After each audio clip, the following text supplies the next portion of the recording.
تشاو اميتشي، عاملين ايه؟ اخباركم ايه؟ يا رب تكونوا بالف خير. معكم سينيور خالد محمود مدرس اللغه الايطاليه. تعالوا النهارده بينا مع بعض نتكلم على ايام الاسبوع. ايام الاسبوع طبعا بالنسبه لسنه اولى مهمه جدا جدا جدا، لازم نبقى عارفينها طبعا، ده اكيد لازم نبقى عارفينها لانها مهمه جدا جدا، واكيد لسنه تانية برضو اكيد لازم نكونوا عارفينها. ايام الاسبوع يا جماعه برضو عشان تبقوا عارفينها 7 ايام. تعالوا نشوفهم فيهم ايه وايه الحاجات اللي احنا عايزين نهتم بيها، وتعالوا نقولهم مع بعض عشان نبقى عارفينهم. ماشي، اول حاجه عندنا اي جورني دella settimana، ايام الاسبوع. عشان تبقى عارف ازاي بتسال على اليوم، انت ممكن تقول كي جورنو اي اوجي، اي يوم يكون النهارده، او اللي هو ايه النهارده ايه بشكل عام يعني. كي جورنو اي اوجي، او ممكن ايه طبعا تقول مثلا ايه برضو بطريقه تانية يعني اللي هو ايه معناها اي يوم يكون النهارده. ماشي، اما تيجي طبعا ترد هتقول اوجي. اوجي معناها اليوم او النهارده، اليوم او النهارده ايه يكون، وهتحط طبعا ايه، هنحط إيه اليوم. ماشي، يبقى كي جورنو اي اوجي، اي يوم يكون النهارده. اوكي. طيب، اول حاجه عايز اعرفها لك معلومه مهمه جدا جدا جدا مهمه، ان بدايه الايام في ايطاليا او بدايه الاسبوع في ايطاليا من يوم الاثنين. من يوم الاثنين بدايه الاسبوع في ايطاليا بيبتدي من يوم الاثنين اللي هو لونيدي. ماشي، لونيدي اللي هو يوم الاثنين، مارتيدي يوم الثلاث، ميركوليدي اللي هو الاربعاء، جوفيدي الخميس، فينردي الجمعة، ساباتو اللي هو السبت، ولا دومينيكا اللي هو يوم الأحد. نهاية الأسبوع طبعا اسم أو يعني اللي هي زي الويك اند كده اسمها الفيني ستيمانا، عشان تبقى عارفهم.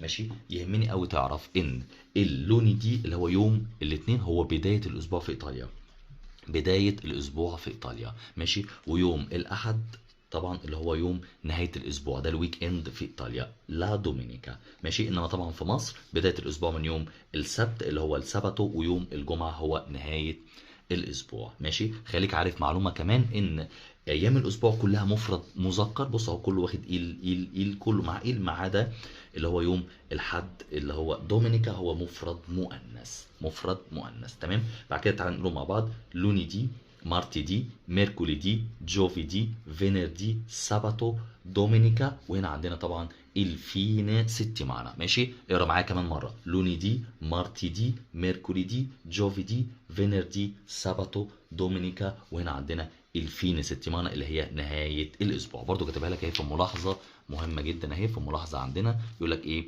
اول ايام الاسبوع في ايطاليا هو يوم الاثنين وهو الاجازه الاسبوعيه، وطبعا الاحد هو ايه، الاحد هو الاجازه الاسبوعيه طبعا. بينما يوم ايه، بينما في مصر اول ايام الاسبوع هو ايه السبت، ويوم الاجازه هو ايه الجمعه. ماشي، في بعض الاسئله اهو نجاوب عليها تحت كده هنا مع بعض. بيقول لك ايه، البريمو جورنو دella settimana in Italia، اليوم الاول في الاسبوع او بدايه الاسبوع في ايطاليا. طبعا هتبقى نكتب تمام، لونيدي اهو اللي هو يوم الاثنين. طيب هنيجي بعد كده البريمو جورنو ديلا سيتيمانا ان ايجيبتو، يعني اليوم الاول او بدايه الاسبوع فين في ايطاليا، في مصر عفوا، هتبقى طبعا ايه، هنكتب il sabato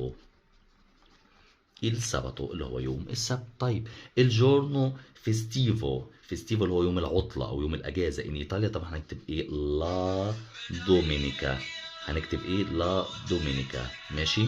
طيب بعد كده عندنا اخر حاجه الجورنو فيستيفو ان ايجيبتو، ايه الجورنو فيستيفو ان ايجيبتو ايه، هيبقى طبعا هنكتب ايه طبعا يوم الاجازه اللي هو الفينيرتي، الفينيرتي اهو الفينيرتي. ماشي، يبقى ده طبعا ايه، ده يوم الاجازه فين، ده يوم الاجازه في مصر. ماشي، يبقى اخر حاجه عندنا اللي هو اول ايام الاسبوع طبعا في ايطاليا يوم الاثنين، والنهايه طبعا بيوم الاحد، وبدايه الاسبوع في مصر هو يوم السبت، ونهايه الاسبوع في مصر هو يوم الجمعه اللي هو الفينرتي. ماشي، خليك عارفهم جدا، خلي بالك علشان هيجي يسالك فيهم في القطع، هيجي يسالك فيهم في القطع. ماشي، خليك عارفهم لانهم مهمين جدا واهميتهم بتكون موجوده في القطعة. اشوفكم على خير ان شاء الله في فيديو جاي. ما تنساش تعمل اشتراك في القناة علشان يجيلك كل جديد. بالتوفيق ليكم ان شاء الله.